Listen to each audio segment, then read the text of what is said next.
A federal court judge in Missouri just ruled that Missouri's Second Amendment Preservation Act is unconstitutional. What about Wyoming's? Is the future of our SAPA law in jeopardy? You guys have questions? We've got answers.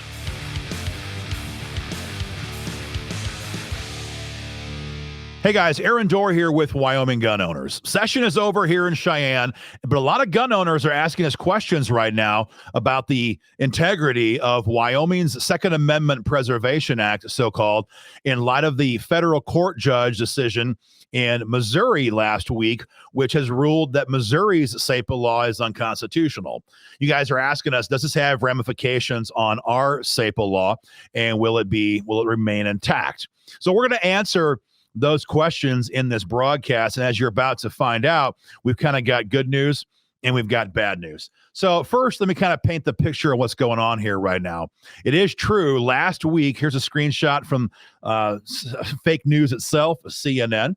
Federal judge says controversial Missouri gun law violates the U.S. Constitution. So it is true that a district court judge in Kansas City found that Missouri's SAPA law was unconstitutional, and he has issued a stay on his opinion, which means that Missouri's SAPA law is still in effect pending the outcome of the appeal that the governor and the attorney general have already announced they'll be engaging in Missouri. Now, Wyoming's SAPA law initially was based on the legislation that became law in Missouri. So a lot of you are asking us the obvious question, are they going to come after our SAPA law here in Wyoming next? And the answer to that question is no, they're not.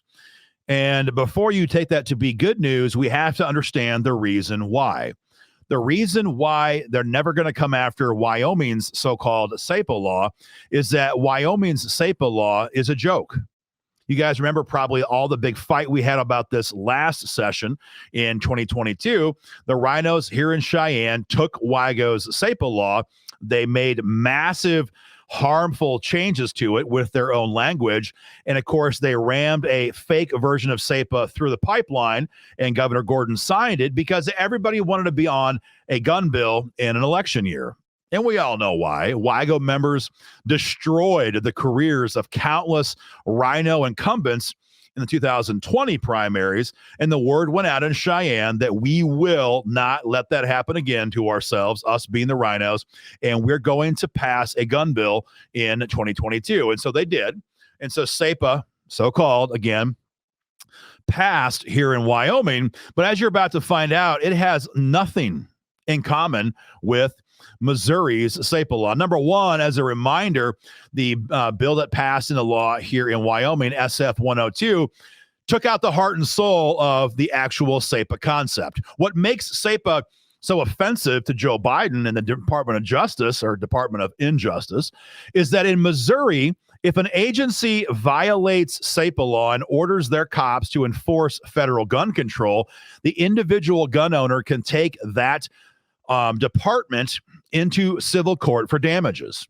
I actually was in the federal courthouse in Kansas City last summer for oral arguments on this, and the federal court judge asked the Department of Justice, are there any other states where you're going to be filing lawsuits against the state's so-called SAPA law? And the DOJ was very clear. In fact, they almost laughed and they said, no other state gives us any kind of heartburn or gives us any kind of problem because no other state has the civil penalties that Missouri's SAPA law has. You see, Joe Biden and Merrick Garland know exactly what Wyoming gun owners knew last year.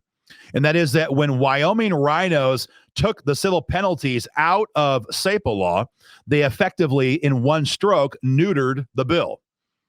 And that was done on purpose. Everyone knew here in Cheyenne what they were doing, and that was done on purpose. And so by doing that, they totally neutered the SAPA concept. Now, sure, the rhinos reinserted new penalties, which they said made SAPA tougher, made it tougher, they said. Like these guys have any clue what they're talking about. So what they replaced the civil penalties with were criminal charges. Sure, at first blush, that might seem tougher. But we all know how this works. There's not a snowball's chance in heck that a county prosecutor anywhere in Wyoming is going to bring a charge against the county sheriff. or the city police department chief or the state patrol commandant. It's never going to happen. We all know that. And everybody in Cheyenne knew that as well. But they did it anyway. And again, for those who are asking, who is they? You ask, who is they? Well, first, you've got Larry Hicks. Larry Hicks, of course, the Senate big honcho these days, number 2. Some say he's number 1 in the Senate. He, of course, led this fight in the Senate to gut SAPA law, and he did it successfully. Of course, in the House, Mark Jennings was the lead sponsor on this terrible legislation. Mark Jennings, of course, now posits himself as the big conservative heavy in the House. But Mark Jennings intentionally, knowingly gutted SAPA legislation here in Wyoming and left us in this position. The other thing that, of course, Wyoming's SAPA law was gutted, and what they did to it was they removed one of the main parts of Missouri's SAPA law, which says that Missouri cops cannot be used in a federal task force if the purpose is gun confiscation or enforcing federal gun control laws. So what did Mark Jennings and Larry Hicks do here in Cheyenne? They pulled that section out. So here in Wyoming, a federal task force is permissible, and they can use, your deputies, your troopers, your city police officers to confiscate guns and to enforce federal gun control laws. Wait for it, as long as the federal government picks up the tab. So there's no protection. And of course, the feds always pick up the tab. That's how this works.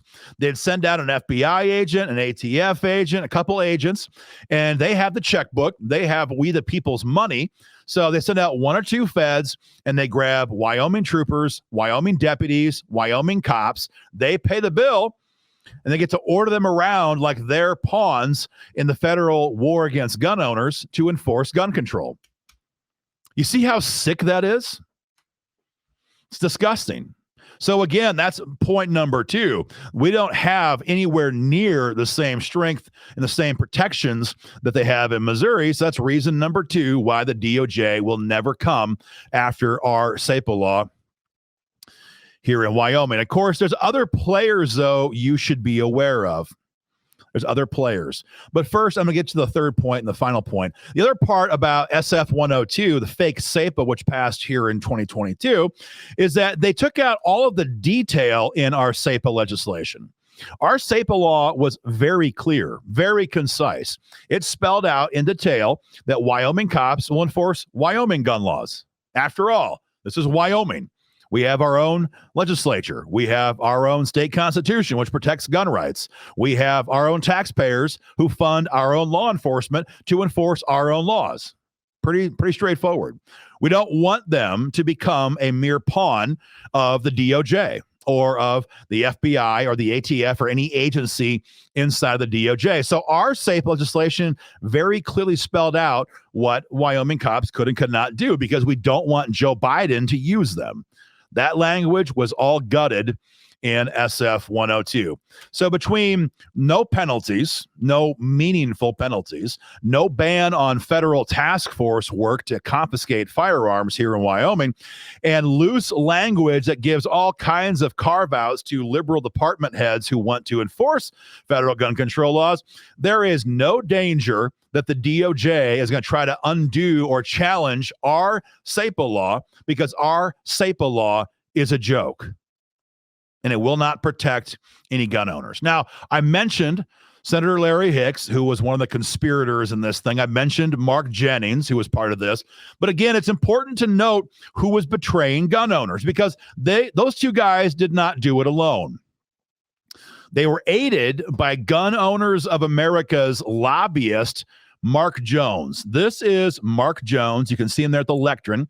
And this guy, up until a couple of months before last session, worked for the government, the state government in some capacity as some sort of wildlife specialist. I'm told he measured the reproductive organs of frogs or some such nonsense. And Mark Jones had never done a damn thing in the fight for gun rights. He didn't know anything about the dynamics that had been created here in Wyoming.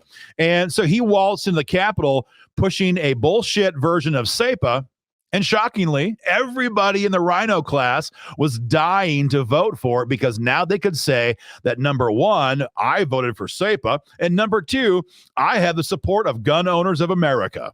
And I could use that then in my primary in 2022 when I'm being called a rhino. And guess what? That's exactly what happened. So for all the folks who wanted strong SAPA, for all the lawmakers who fought like hell for strong SAPA, they were stabbed in the back not only by the rhinos in Cheyenne, they're used to that. They were stabbed in the back by this guy. They were stabbed in the back by Gun Owners of America and their lobbyists. Now, you might say to yourself, Aaron, that sounds like sour grapes. Maybe you guys are just mad that your bill didn't pass. Maybe you're inventing the damage or the harm that was caused to SF 102. We're not, and we can prove it. Here's the reason why. Because when WYGO rolled hard on SAPA legislation, the Sheriff's Association came out and thoroughly opposed it because they knew that our SAPA bill had real teeth. They knew that our SAPA law would actually stop Joe Biden from using our cops to enforce federal gun control. But boy, did they jump all over SF 102. Again, one last time, check out this photograph. Don't take my word for it. Look at it yourself. Look who is lining the back of the bill signing ceremony, front and center. You've got all kinds of different Wyoming sheriffs or their chief deputies who showed up at that bill signing ceremony because they knew that SF 102 would do nothing to stop anything that's currently going on in Wyoming. They knew that SF 102, fake SAPA from GOA, would not ever put them in a situation where they could be held accountable if they violated SAPA law. That's how you know objectively how weak Wyoming's SAPA law is. And so, yeah, I'm smiling about this a little bit because the other reaction is rage and anger. And it's true that, again, our SAPA law will not be challenged by the DOJ here in Wyoming, but the only reason is because, again, our SAPA law is a joke. Larry Hicks has to answer for that. Mark Jennings has to answer for that. And Gun Owners of America, not just their loser lobbyist here in Cheyenne, but nationally, GOA owes every gun owner in Wyoming an apology for being part and parcel to this massive betrayal. You know, the lawmakers in Missouri stood tall in 2021. They knew in advance that their SAPA law was destined to go to court. They were okay with that. Our sister organization, the Missouri Firearms Coalition, we certainly knew that SAPA law in Missouri was destined to go to court. In fact, we expected to lost the first round in that fight. So when the judge ruled against SAPA last week, that was no surprise to the Missouri Firearms Coalition. This has always been a strategic battle to elevate the fight for SAPA, to elevate the fight for the Second Amendment, but just as importantly, our 10th Amendment rights to the Circuit Court and hopefully the United States Supreme Court. Because after all, everyone knows there has not been a better time in our lifetime to have federalism cases like the 10th Amendment issues here and Second Amendment cases brought before a Supreme Court in our lifetime than it is right now today. Last summer's Bruin decision was a 6-3 seismic victory for gun owners. My entire life, we've had 5-4, 5-4, 5-4, 5-4 on Heller, 5-4 on McDonald. It's always been 5-4. But now we have 6-3. Now we have votes, or I guess you called a vote to spare on the Supreme Court. If there was ever a time to stand our ground, fight like hell, and do all we can to advance the most aggressive pro-gun bills we ever could, it's today. It's right now. That's what they did in Missouri. But here in Wyoming, you and I, again, were betrayed by these rhinos and their aid in Gun Owners of America. So to whatever extent we have any protection with our current SAPA law, which we don't, it will not be challenged by the DOJ. But again, the reason for that is because it is no threat to federal gun control. Guys, join the fight for freedom today. Get involved with Wyoming gun owners. Go to joinwygo.com and join our fight for the Second Amendment right here in Wyoming, and share our video online, guys. We'll keep you informed. More to come. Take care and stay safe.